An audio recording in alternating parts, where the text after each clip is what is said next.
नमस्कार दोस्तों, एक बार फिर आप सभी का मेरे नए ब्लॉग में हार्दिक स्वागत है।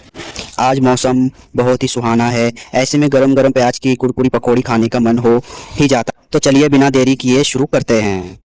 सबसे पहले एक बर्तन में कटा प्याज, बेसन, मैदा, अरारोट और सभी मसाले डालें। अब इसमें आधी कटोरी पानी डालकर अच्छी तरह मिलाएं और घोल को 15 मिनट के लिए ढककर रख दें।